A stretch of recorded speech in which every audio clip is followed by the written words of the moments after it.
자, 여러분 안녕하세요. 대구사이버대학교 미술치료학과 교수로 재직 중 윤효은이라고 합니다. 오늘 여러분들과 나눠볼 이야기의 주제는 우리가 일상생활을 겪으면서 항상 겪게 되는 일들 중에 또 스트레스라는 놈이 있죠. 그 스트레스라는 놈이 도대체 무엇이고, 스트레스를 우리가 맞닥뜨렸을 때 어떠한 일들이 우리 몸속에서 벌어지고, 그리고 그것들이 부정적이라고 한다면 우리가 그것을 어떻게 극복을 할 것인가, 이런 내용을 가지고 한번 여러분들과 이야기를 나눠보는 그런 시간 갖도록 하겠습니다. 자, 그러면 스트레스에 대해서 한번 살펴보도록 하겠습니다. 스트레스라는 게 뭐냐, 인생 전체를 완성된 곡물 요리로 비유했을 때 그에 필수적으로 첨가되는 염분이란 말이죠. 이게 무슨 얘기냐? 여러분들 오늘 식사 시간, 점심 시간이나 이럴 때 아마 한식을 드셨으면 대체로 국을 다 드실 거예요. 뭐 미역국이 되었건 된장국이 되었건 무슨 국이 되었건 간에 그 국에 소금이 하나도 없는 맹국이다. 그런 국은 없죠. 그리고 맛도 없습니다. 그리고 그런 국은 먹지도 않을 거예요. 그런데 된장찌개 끓일 때 된장이 너무 많이 들어갔다거나 또 미역국에 간장이나 소금이 너무 많이 들어갔다거나 이러면 짜죠. 엄청나게 짜다. 그러면 못 먹습니다. 그렇겠죠? 그 이야기는 무엇이냐? 우리 삶에 있어서 맹국처럼 스트레스가 전혀 없는 것, 먹을 수도 없는 그런 국, 그런 거는 존재하지 않는다는 거예요. 그리고 엄청나게 짜다. 이것도 우리 몸에 해롭고 우리가 또 먹을 수도 없는 그런 게 되겠죠? 적당하게 간이 된, 우리가 잘 먹을 수 있도록 되어 있는 국, 소금의 양이 적당하였을 때 우리가 아주 알맞게 맛있는 국을 먹는 것과 마찬가지로 우리 인생도 알맞게 염분이 들어간, 알맞게 간이 된 그러한 상태의 삶이 가장 적절하다고 볼 수 있겠죠. 그러니까 여러분들이 항상 아셔야 되는 게, 스트레스 받아 이러면 스트레스 자체가 아예 없는 그런 거를 추구하실 수가 있습니다. 그런데 스트레스가 아예 없는 삶은 간단하게 생각해 보시면 돼요. 맹국이다. 아무것도 없는 맹탕. 국이 아닌 거죠. 그거는 그냥 물 비슷한 거죠. 그러니까 스트레스가 아예 없는 상태라고 하는 것은 존재할 수도 없고 존재한다고 해도 의미가 없다. 결국 어느 정도의 스트레스는 우리 삶에서 꼭 필요한 요소일 수도 있다. 근데 이거를 또 확대 해석을 해가지고 그럼 스트레스 받아도 되겠네요? 라고 얘기를 하시는데 그거하고는 개념이 약간 달라요. 자연적으로 온 스트레스가 다 우리가 살아가는 것 자체가 스트레스예요. 여러분들 아침에 일어나서 움직이고 그렇다고 뭐 스트레스 안 받는다고 잠만 잘 수도 없는 거고, 뭐 자동차를 타건 자가운전을 하건 버스를 타고 움직이건 걸어 움직이든 간에 움직이는 것 자체가 에너지 소모하고 스트레스인 겁니다. 결국 중요한 거는 국 속에 들어가는 소금과 같은 존재다. 우리 몸의 비유를 하게 되면 외부에서 자극이 들어갔다는 얘기예요. 갑자기 우리가 길을 지나가다가 10분에 도착하는 버스를 타야 제대로 도착을 하는데 놓쳤다 이거예요. 그럼 스트레스 받죠. 그럼 자극이 돼가지고 이렇게 됩니다. 그럴 경우에는 어떤 일이 벌어지느냐, 아드레날린 분비가 됩니다. 처음에 화나요. 버스 놓쳐가지고 신경질 빡빡 나는데 그 상태가 계속 지속되는 것이 아니라 조금 이제 가라앉죠. 이제 그럴 때 노아드레날린이라고 하는 물질이 우리 몸에서 작용을 합니다. 직장에 출근을 했다. 그런데 어제도 나를 괴롭힌 직장 상사가 있어요. 오늘도 또 괴롭힐 일이 있어요. 그 생각만 하면 머리가 지근지근 아파요. 이거는 당장 피해갈 수 있는 게 아니라 어제도 그랬고 오늘도 그랬고 내일도 그랬고 프로젝트 하나가 끝나면 또 그 다음 프로젝트도 그럴 거예요. 이거는 그래서 영어로 unescapable stress라고 그래서 도망갈 수 없는 스트레스죠. 우리말로 표현을 하면 그때는 코티솔이라고 하는 또 다른 스트레스 호르몬이 분비가 됩니다. 우리가 의지를 가지고 버스 놓쳤는데 나 스트레스 안 받을 거야. 그렇게 해서 스트레스를 안 받아지는 게 아니라 자연적으로 어떤 계획한 일을 놓치고 어떤 상황이 맞닥뜨려졌을 때 아드레날린 분비는 우리 의지하고는 상관이 없습니다. 뭐 직장 상사와의 관계가 별로 매끄럽지 않다고 하였을 경우에도 우리 의지와는 상관없이 코티솔 분비가 됩니다. 이게 중요한 얘기죠. 우리가 뭘 하든 원하든 원하지 않든 간에 자연스럽게 나오는 것들을 우리가 그렇게 표현을 할 수가 있습니다. 근데 이거를 조금은 이제 학문적으로 한번 들어가 보겠습니다. 진화 과정을 통하여 위험한 상황에서 생존을 위하여 개념이 있는데, 예를 들자면 여러분들 숲을 거닐다가 독사를 발견했을 때 어떡합니까? 우리는 내가 땅꾼이 아닌 이상은 뱀이랑 싸울 생각 안 하고 도망갈 생각을 하죠. 처음에 딱 봤을 때 우리 몸에서 공포에 질린 반응이 나타납니다. 그때도 이제 코티솔이나 아드레날린 분비가 확 돼요. 그렇기 때문에 아드레날린 분비를 통해서 도망감으로 인해 가지고 우리가 생존을 하는 거예요. 또 하나는 물에 빠졌다. 그래서 물에서 살려고 그때 막 아드레날린 분비가 막 돼가지고 몸이 막 힘들어가고 막 허우적거려서 나오려고 애를 씁니다. 수영 못하는 사람들 그래가지고 몸에 힘이 너무 많이 들어가서 익사하는 경우 가끔 보이죠. 성공을 하면 생존을 하는 거고 제대로 못한다 그러면 익사하게 되는데, 이럴 정도로 우리 의지와는 관계없이 몸에서 자연스럽게 일어나는 그런 행동들이 스트레스인 겁니다. 피하려고 피해지는 게 아니란 뜻이에요. 당연히 존재할 수밖에 없는 것이 스트레스다라는 그런 뜻입니다. 자, 그럼 또 한 번 조금 더 깊게 한번 들어가 보겠습니다. 왜냐하면 우리가 스트레스 설명을 할 때 이렇게만 설명해서 될 것이 아니고 조금 더 과학적이고 좀 생리학적으로 설명을 해야 될 필요가 있습니다. 아드레날린 분비되고 코티솔 나오고 하면 어떤 일이 일어나느냐. 두뇌, 혈관 활성화 증가, 호흡도 가빠지고 반사신경이 평소 때보다 훨씬 빨라지고 근육 긴장도 증가합니다. 심박, 혈압, 땀 흘리는 거 당연히 증가하게 되겠고 당연히 에너지 소비 많이 되죠. 에너지는 우리가 식사를 하게 됨으로 인해서 다음에 쓸 에너지를 저장을 하게 되는데 저장하는 거 없어지고 소화도 잘 안 되죠. 스트레스 받을 때 소화 잘 되는 사람 없잖아요. 리비도 방해 이거는 말 그대로 이거는 뭐 성욕 감퇴 이런 걸 얘기를 하는 거예요. 단기적으로는 통증에 대한 내성이 증가한다. 쉽게 얘기해서 우리가 지금 물에 빠지거나 이렇게 도망가는 상황에서 누가 옆에서 쿡 찌르는 건 몰라요. 통증에 대한 것 자체가 의미가 없다라는 겁니다. 단기적으로 면역력 증가되는 것도 이것도 당연한 이야기입니다. 다른 것들 이겨낼 수 있는 면역력이 증가되는 건 맞아요. 장기적으로 당연히 감소가 되겠죠. 자, 그러면 스트레스를 에스케이퍼블 스트레스, 그러니까는 극복이 가능하고 도망갈 수 있는 스트레스와 그렇지 않은 스트레스로 분류를 한번 해보겠습니다. 핸들링이 가능한 충분한 공간이 있다. 여기 이렇게 보시는 것처럼 콜리너직 셀이기 때문에 아세틸콜린이라고 하는 것도 분비가 됩니다. 이것도 똑같은 신경 활성화 물질이죠. 노아드레날린 같은 경우는 아드레날린으로 활성화됐던 거를 억제해주는 물질 되겠죠. 교감신경, 부교감신경이라고 약간 전문 용어 나오긴 하는데 우리가 교감신경은 봉공이 커진다거나 심장박동이 뛴다거나 할 때 개입을 하는 이제 그러한 신경이고 부교감신경 그 반대로 동공이 커진다거나 심장박동이 빨라졌을 때 그것을 작게 해주고 심장박동 억제해주고 하는 그런 것이 돼요. 그래서 교감 부경이 왔다 갔다 하면서 우리가 몸의 평형성 항상 이렇게 중간을 유지를 하게 되는데 이게 막 동시에 활성화되고 너무 자주 왔다 갔다 해버리면 몸에 무리가 가요. 그러다 보니 심장마비 위험을 크게 높인다. 아무리 극복할 수 있는 스트레스라고 할지라도. 그러니까 막 가슴이 철렁하고 이런 것 자체를 어떤 경우는 가슴이 철렁해가지고 심장마비로 사망하시는 분들 가끔 있어요. 정말로. 축구 경기보다 흥분해가지고 가끔 그런 일이 벌어지긴 하죠. 콘서트 가서 그런 경우도 있고 뭐 이런 걸 얘기를 하는 겁니다. 또 하나 램 이거는 이제 램 수면이 더 늘어난다는 얘기인데 이 시간에 꿈을 많이 꾸죠. 꿈이 많이 꾼다는 얘기는 정신 없어진다. 스트레스 상황이 되면 그런 이야기입니다. 근데 여기 있는 이 스트레스는 그래도 그나마 단기간으로 우리가 극복하면 끝인 그런 스트레스가 될 거고요. 그 반면에 unescapable 스트레스, 이거는 피할 수 없는, 도망갈 수 없는 스트레스예요. 핸들링할 수 있는 공간이 별로 없다라는 얘기입니다. 이거는 좀 생리학적으로 많이 복잡한 시스템이 들어가요. SH축이라 그래서 이 서브코티칼 하이포피지스 아드레너직 오가니즘이라 그래서 이 뇌의 중간 부분 쪽에 있는 엑시스가 이런 축이 막 활성화가 되는 겁니다. 이걸 통해서 코티졸이라고 하는 스트레스 호르몬이 나오게 되고 이게 이제 면역계를 좀 약화시키는 역기능이 좋지 않은 기능이 있습니다. SH축이 활성화되고 하는 경우는 보통 우리가 만성 스트레스라고 표현을 해요. 그래서 감염이나 종양질환에 노출될 위험이 있다. 이럴 경우에 원래부터 좀 우울한 사람들은 감염이나 종양질환에 될 확률이 서너 배 올라가고 담배 피는 사람도 그렇고 담배 피고 우울 있는 사람들은 여러 배 정도 증가한다고 하니까 끔찍하죠.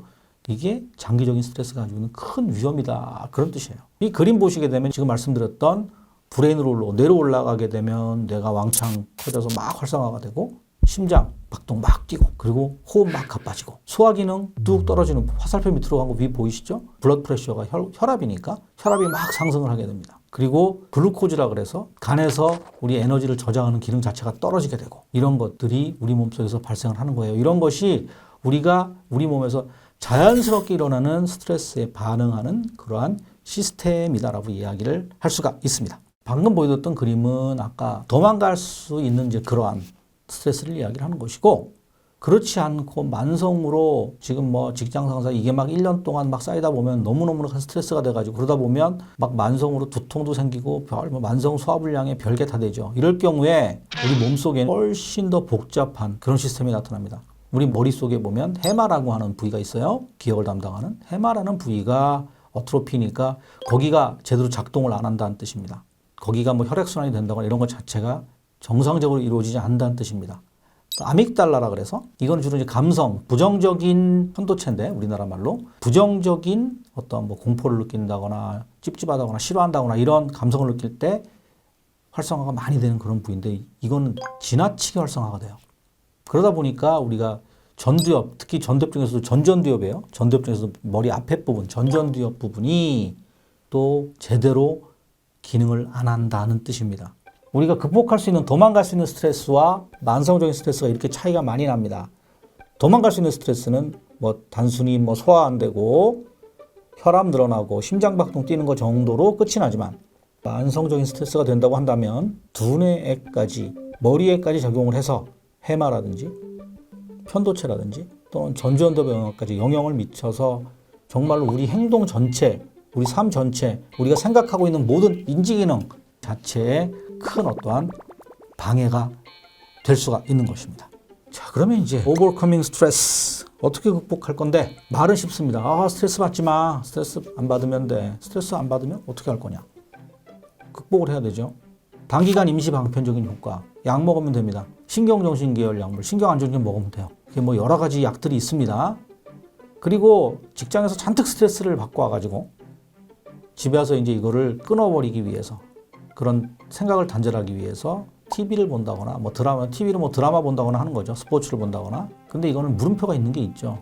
단기적으로 임시방편밖에 안 된다는 거예요. 이것은 이제 말 그대로 지극히 피동적인 거죠. TV를 본다거나 약을 먹는다거나 하는 것은 이제 능동적인 개념을 한번 보게 되면 조깅을 한다거나 신체 활동을 하는 휴식을 하는 겁니다. 수다 떨기, 스몰 토크 하는 거죠. 여성분들 주로 잘하잖아요. 모여가지고 막 수다 떨고 막 자기 있는 얘기 막 하고. 그리고 조깅하고 비슷한데 사우나 같은 데 가서 긴장 완화하고. 요새 같은 경우 참 이게 코로나 시대를 맞이해가지고 참 쉽지 않은 일이긴 하지만은 어쨌든지 간에 사우나나 수다 떨기를 한다거나 조깅을 한다거나 얼마든지 이 스트레스를 완화하는 효과는 있습니다. 근데 이거 가지고 본인을 위한 일을 하는 것도 마찬가지고. 근데 이것은 단기적으로 한두 번 이루어지는 거예요. 사우나 매일 몇 시간씩 하는 것도 그렇고 수다 떠는 것도 매일 하는 것도 그렇고 이 조깅 같은 경우는 매일 할 수는 있겠지만 이거는 이제 진짜로 매일 해야 됩니다. 장기간에 정말 우리가 제대로 극복하기 위해서는 무엇을 해야 되냐? 신체 활동하는 게 되게 중요합니다. 정기적으로 조깅을 한다거나 정기적으로 헬스클럽 다니면서 땀을 흘리는 일을 한다는 거예요. 땀을 흘린다라고 하는 거는 사우나처럼 피동적으로 땀을 흘리는 것도 물론 중요하지만 내가 능동적으로 무언가를 해서 땀을 흘리게 되면 성취감이 있잖아요. 그런 거를 정기적으로 계속 해야 된다는 겁니다. 신체적인 측면에 있어서는 그렇고, 두 번째는 취미 가지기. 이거는 몰입의 개념이 들어가요. 이 취미 가지기라고 하는 것이 말 그대로 피아노를 새로 배운다든지 기타를 새로 배운다든지 또는 그림을 새로 배운다든지 하는 게 들어갑니다. 질병에까지 가까워진 어떤 스트레스 많이 받는 분들한테 여기 취미 가지기 분야에 있어서 우리가 얘기하는 치료들이 들어갑니다. 미술 치료 콜라주를 열심히 해가지고 몰입해서 했을 경우 회기별로 나눠서 체계적으로 하면 이것도 스트레스나 어떤 정신질환에 도움이 되죠. 음악 치료, 놀이 치료 마찬가지입니다. 이럴 정도로 장기적으로 취미를 가지고 움직이는 게 중요하다. 두 번째, 이건 제가 개인적으로 제일 중요하다고 생각하는 거예요. 친구 관계 및 사회적 관계에 공을 들인다. 인간은 혼자 살 수 없죠. 직장 생활하고 또 가정도 있고. 그래서 이제 이것을 우리는 다 잘 아는 문장으로 사회적 동물이다 그렇게 표현을 하죠. 그럼 사회적 동물이 사회적으로 제대로 활동을 해야 되겠죠. 사회적 동물이 아닌 고립된 동물이 되면은 그 동물이 비실비실 돼요.